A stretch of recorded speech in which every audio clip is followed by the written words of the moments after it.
படம் அருமையா இருக்கு சார், நல்லா இருக்கு.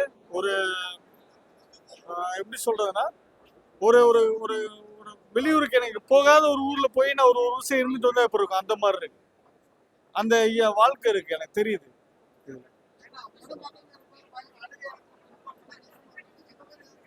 இல்ல நிறைய வந்து உணர்வுபூர்வமான சீன் இருக்கு, அந்த அழுகிற சீன் இருக்கு. எப்படி சொல்றது, ஒரு வாரம் 4 வாரம் கண்ணை துடைக்கிற மாதிரி தான் இருக்கு. யாரும் பாக்குறாங்களான்னு பார்த்துட்டு அந்த அளவுக்கு தான் இருக்கு.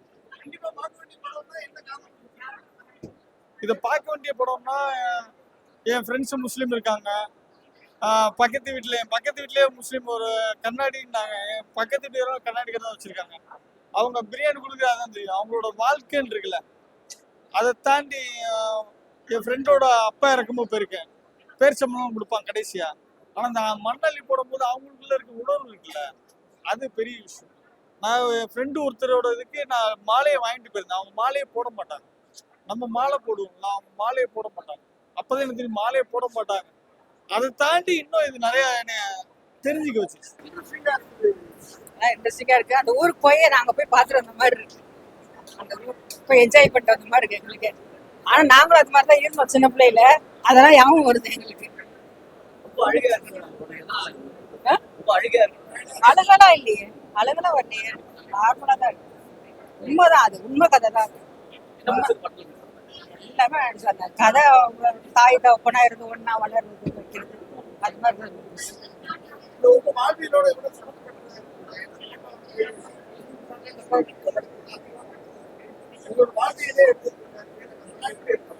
நல்லா இருக்கு. இப்ப வந்து எல்லாருமே சின்ன குழந்தைங்க கூட பார்க்கணும், சின்ன குழந்தைங்க கூட பார்க்கணும். பிடிக்காதுன்னு எதுவுமே சொல்ல முடியாது, எல்லாமே பிடிச்சிருக்க, என்ஜாய் பண்ணேன். இன்னும் வருமா அடுத்து என்ன அடுத்து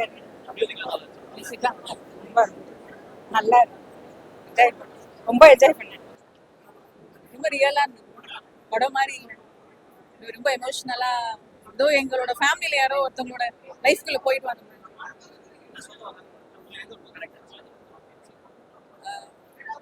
அதாவது ஒரு ஜென்ரேஷன் சேஞ்ச் எப்படி இருக்குன்றது செகண்ட் ஹாஃப்ல பார்க்க முடிஞ்சது. ஃபர்ஸ்ட் ஹாஃப் லெவல்லாம் ஒரு கொஞ்ச காலத்துக்கு முன்னாடி எப்படி இருந்திருப்பாங்க இஸ்லாமிய குடும்பத்துல அப்படின்ற மாதிரி ரொம்ப ரியலா இருந்தது. அது மாளவிகா அவங்களோட ஆக்டிங்லாம் டைலாகே இல்லாம பயங்கரமா கனெக்ட் ஆச்சு, அழுக வர அளவுக்குலாம் கனெக்ட் ஆச்சு. அந்த மாதிரி சாலிஹா அவங்களோட சீன் ரொம்ப பிடிச்சிருக்கு. அவங்க ஹஸ்பண்ட் வெளிநாட்டுக்கு அனுப்பிட்டு அவங்க பண்ற அந்த ஒரு ஃபீலிங்லாம் வந்து எங்க குடும்பத்துல நாங்க எல்லாம் எங்களோட லேடிஸ் எல்லாம் அந்த மாதிரி பார்த்துருக்கோம்ல, அது வந்து ஒரு படமா பார்க்கும்போது படம் மாதிரியே இல்லை, ரொம்ப லைவா இருந்தது, ஒரு மாதிரி எமோஷனலா இருந்தது, நல்லா இருந்தது. 2-3 சீன் கொஞ்சம் நமக்கே கொஞ்சம் இதுவாக தான் இருந்தது. டைலாகே இல்லைனாலும் அவங்களோட அந்த லவ் வந்து அவங்க டெலிவர் பண்றது வந்து நமக்கே ஒரு மாதிரி இஷ்டமா இருந்தது. அதே மாதிரி அந்த சாலிஹா அவங்க ஹஸ்பண்ட் சீனும் அதே மாதிரி எனக்கு கொஞ்சம் கனெக்ட் ஆச்சு. அந்த கப்பலுக்கு போன மச்சான் பாட்டுலாம் இப்போ வரைக்கும் எங்க பாட்டி எல்லாம் கேட்குற பாட்டு. அந்த மாதிரி நவுர் ஹனீஃபா அவங்க பாட்டுலாம் நிறைய போட்டாங்க. அதெல்லாம் எங்களோட கல்யாணத்துங்கெல்லாம் அவங்க பாட்டு தான். இப்போ கொஞ்சம் மாறிடுச்சு ஜென்ரேஷன். பிஃபோர் வந்து கல்யாணம்னாலே நாகூர் ஹனீஃபா பாட்டு, அதெல்லாம் கொஞ்சம் அப்படியே அந்த ரியல் இதுல கனெக்ட் ஆனது.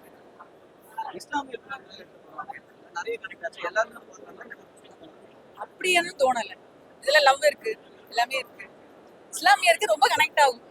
ஏன்னா அவங்க அந்த பாட்டு இதை சொல்லல, இந்த நாகூர் ஹனீஃபா வெளிநாட்டோட இது அதெல்லாம் வந்து பார்க்கும்போது முஸ்லிம்ஸ் கனெக்ட் ஆகும். ஜென்ரலா இதுல நல்ல லவ் இருக்கு. அதுபோது ஜென்ரல் ஆடியன்ஸும் பிரதர் ஆக்சுவலா ரொம்ப வருஷமா ஒரு ஏக்கம் இருந்தது பிரதர்.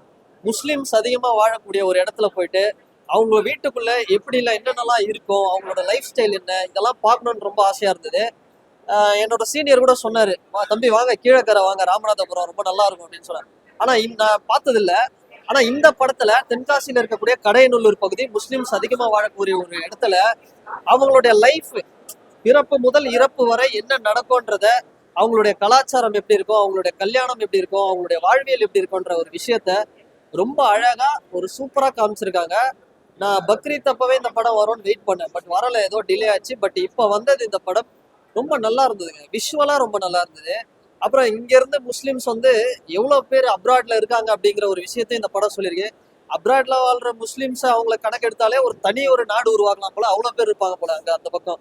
ஸோ அவ்வளோ சூப்பரா இந்த கதையில கஸ்தூரி ராஜா சார் அவருடைய நடிப்பு, ரொம்ப சூப்பரா இருந்துச்சு. ஒரு செல்வராகவன் சார் நடிக்க வந்தா, தனுஷ் சார் நடிக்க வந்தா எப்படி இருக்குமோ அந்த அளவுக்கு நல்லா இருந்துச்சு. மெயினா இந்த படத்துல ஒரு நான் பிளஸ்ஸா பார்க்கக்கூடியதுன்னா சினிமாட்டோகிராஃபி தரமா இருந்தது. அந்த கிரீனரி சினாரியோ, ஒரு விஷுவல் ரொம்ப தரமா சூப்பரா பண்ணியிருந்தாங்க. அது எனக்கு ரொம்ப பிடிச்சிருந்தது. இந்த படம் வந்து ஒரு முஸ்லிம்ஸ்க்காக மட்டும் எடுத்திருக்காங்க, இல்ல எல்லாரும் இருக்காங்க? எல்லாருக்குமான ஒரு படம் தான் இது. முஸ்லிம்ஸ்க்கான நானே வந்து முஸ்லீம் கிடையாது. ஆனா எனக்கு இந்த படம் ரொம்ப ரொம்ப பிடிச்சிருக்கு. அது காரணம் என்னன்னா அவங்களுடைய லைஃப். முஸ்லீம்னாலே வந்து ஒரு தப்பான அவங்க என்ன மாதிரியான ஒரு உழைப்பு கொடுக்குறாங்க, அவங்க இந்த நாட்டுக்காக என்ன பண்ணாங்க. இந்த படத்துல சில அரசியல்லாம் இருக்கு, மதம் சார்ந்த அரசியல்லாம் சொல்றாங்க. முஸ்லிம்கள் இந்த நாட்டுக்காக என்ன பண்ணாங்க, முஸ்லிம்களுடைய அவங்களுடைய ஒரு கான்ட்ரிபியூஷன் ஒற்றுமைக்கு எவ்வளவு ஒரு விஷயங்களை கொண்டு வருது, இதெல்லாம் சொல்லியிருக்காங்க. இதை தாண்டி படத்துல நீங்க பாத்தீங்க அப்படின்னா மத நல்லிணக்கம் தான். சாம் சிஎஸ் அவரோட மியூசிக் பத்தி நம்ம பேசி ஆகணும். ஏன்னா ஆல்ரெடி சிவனுக்கு ஒரு பாட்டு போட்டாரு, என்னப்ப நல்லவான ஒரு சாங். அந்த சாங் என்ன வைப்பு கொடுத்ததோ அது மாதிரி இப்ப அல்லாஹ் ஒரு பாட்டு போட்டிருக்காரு, அதுவும் ஒரு நல்ல வைப்பு. சாம்சியோட சிஎஸோட மியூசிக் வந்து இந்த படத்துல ஒரு பெரிய பிளஸ்ன்னே நான் சொல்லலாம். நான் யாருன்னு தெரியல, நான் வேற யாரோ ஒரு நியூ மியூசிக் டைரக்டர் பார்த்தேன். பட் சாம் சிஎஸ் அண்ணா செம்மையா பண்ணிட்டாரு. ஒரு 3 சாங் வருது, ரொம்ப நல்லா இருக்கும். எமோஷனலா ஒரு சென்டிமெண்டா ஒரு கலர்ஃபுல்லான ஒரு படம். நீங்க ஃபேமிலியோட பாருங்க, மிஸ் பண்ணாதீங்க. பட் மதம் அப்படிலாம் கிடையாதுங்க. இந்த மதம் இப்படி எடுத்துட்டாங்க அப்படிலாம் கிடையாது. எனக்கு தெரிஞ்சு இது எல்லாருக்குமான படம். நீங்க கிறிஸ்டினா இருந்தாலும் இந்துவா இருந்தாலும் யாரா இருந்தாலும் இந்த படத்தை வந்து பாருங்க. இது மதம் சார்ந்து எல்லாம் கிடையாது, ஒரு வாழ்வியலை காமிச்சிருக்காங்க. எல்லோருக்கும் வணக்கம். நான் இயக்குனர் மீரா கதிரவன். ஹபீபி திரைப்படம் இன்னைக்கு வந்து உலகமெங்கும் ஜிகேஎஸ் பிரதர்ஸ், நேசம் என்டர்டைன்மெண்ட், ராகுல், ரோமியோ பிக்சர்ஸ் ராகுல், அவங்க 3 பேரும் இணைந்து இந்த படத்தை உலகமெங்கும் வெளியிட்டிருக்கிறாங்க. இன்னைக்கு நாங்கள் வந்து சென்னையில் முக்கியமான கமலா திரையரங்கத்தில் வந்து இந்த படத்தை ரசிகர்களோட பார்த்தோம். ரசிகர்கள் இந்த படத்துக்கு வந்து பெரிய வரவேற்பு கொடுத்தது, அவங்க எழுந்து நின்று இந்த படத்துக்கு வந்து கைதட்டினது வந்து எங்கள் எல்லாருக்கும் வந்து ஒரு பெரிய சந்தோஷமாகவும் ஒரு பெரிய நம்பிக்கையாகவும் இருந்தது. ரிவ்யூவர்ஸ், அதாவது யூடியூபர்ஸ், புழு சட்டை மாறன், மலைப்பேச்சு குரூப், அப்புறமா எல்லாமே எல்லா ஆங்கில மற்றும் தமிழ் ஊடகங்கள் வந்து இந்த படத்தை வந்து 4-5 நட்சத்திரங்கள் ஸ்டார்ஸ் கொடுத்து இந்த படத்தை பெரிய அளவில் தமிழின் முக்கியமான படம்னு கொண்டாடுறாங்க. மக்கள் வந்து உலகம் முழுக்க இருக்கக்கூடிய வெளிநாடுகளிலிருந்து நிறைய எங்களுக்கு கால்ஸ் வந்துகிட்டு இருக்கு. இது வந்து ஒரு 3-4 வருடமாக அந்த படத்தை நாங்கள் வந்து ஒரு தவம் போல் நாங்கள் எடுத்தோம். ஒரு கடினமான அந்த உழைப்புக்கு ஊடகங்களும் தமிழ் ரசிகர்களும் அளிக்கக்கூடிய இந்த பாராட்டும் இந்த வெகுமதியும் வந்து எங்களை இன்னும் நாங்கள் நிறைய ஹபீபி மாதிரியான நிறைய நல்ல படங்களை செய்கிறதுக்கான உத்வேகத்தையும் சந்தோஷத்தையும் கொடுத்துருக்கு.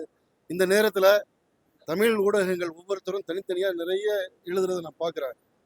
அதை தாண்டி சமூக வலைதளங்கள்லையுமே நிறைய பேர் எழுதுறாங்க, பொதுமக்கள் நிறைய பேர் எழுதுறாங்க. இன்ஸ்டாகிராமில் நிறைய ரீல்ஸ் பார்க்குறோம். வந்து இந்த நேரத்தில் வந்து எல்லோருக்கும் ஹபீபியை பற்றி, ஏன்னா நம்ம நாட்டு தான் இந்தியாவிலே ஒரு நல்ல படம் வந்தால் ஊடகமும் சரி மக்களும் சரி அதை தங்களுடைய தோளில் தூக்கி கொண்டு சுமக்கிறதுல நம்ம தமிழ் ஆடியன்ஸும் தமிழ் மீடியா மாதிரி வேறு யாருமே இல்லைன்னு நம்ம சொல்லலாம். அந்த வகையில் அவங்க எல்லாருக்கும், மீடியாவுக்கும், இங்கே இருக்கக்கூடிய ரசிகர்களுக்கு எல்லாருக்கும் எங்கள் டீம் சார்பாக எல்லாருக்கும் நன்றி சொல்கிறோம். ஜிகேஎஸ் பிரதர்ஸ், கருப்பசாமி சார், ராகுல், ரோமியோ பிக்சர்ஸ் ராகுல், நேசம் என்டர்டைன்மெண்ட் இப்ராஹிம், ஷாகுல் முகமது, இவங்க இணைஞ்சு இந்த படத்தை தயாரிச்சிருக்கிறாங்க. இன்னைக்கு இந்த மக்களுக்கு இப்படி ஒரு படம் தயாரிக்கிறதுக்கு முன் வர்றது ரொம்ப அபூர்வமாக தான் நிகழும். அவங்களுக்கும் இந்த நேரத்தில் நான் நன்றி சொல்லிக்கிறேன். இது நிச்சயமாக தமிழ் ஆடியன்ஸுக்கு இந்த 110 வருடங்களாக பார்க்காத ஒரு இசை, பார்க்காத ஒரு மனித முகங்கள், பார்க்காத தெருக்கள், பார்க்காத வீடுகள், பார்க்காத கேட்காத கதைகள்னு இந்த படம் முழுக்க உங்களுக்கு நிறைய சர்ப்ரைஸ் இருக்குது. அதை தொடர்ந்து நிறைய பேர் வந்து சொல்லிட்டு இருக்கிறாங்க. நீங்கள் எல்லாரும் இந்த படத்துக்கு வந்து ஆதரவு கொடுத்து இந்த படத்தை இன்னும் வெற்றி படங்களை சின்ன எங்கள் டீம் எல்லாருமே பெரிய லெவலில் சந்தோஷப்படுத்தணும், பாராட்டணும். ரொம்ப நன்றி எல்லோருக்கும். சகோதரன் வாழ்க்கையை நம்ம போய் நேரில் பார்க்குற மாதிரி தான் இஸ்லாமியர் வாழ்க்கையை நேரில் பார்க்குறோம் சார். இது அந்த இஸ்லாமியன் தாண்டி இது வந்து ஒரு கிராமத்தோட வாழ்க்கைன்னு சொல்லலாம், ஊரோட வாழ்க்கைன்னு சொல்லலாம். அவங்க எப்படி கஷ்டப்பட்டு வாழ்ந்தாங்க, வெளிநாட்டுக்கு போகிறாங்கன்றது பற்றி தான் சொல்லிட்டு நம்ம ஊரில் வேலை எல்லாம் வெளியூர் போய் அது மாதிரி சொல்லிட்டு அவங்க பிரச்சனைகள்லாம் வாழ்க்கை சம்பந்தப்பட்டு தான் சார். பிரச்சனைகள்லாம் வாழ்க்கை சம்பந்தப்பட்டு தான் சார்.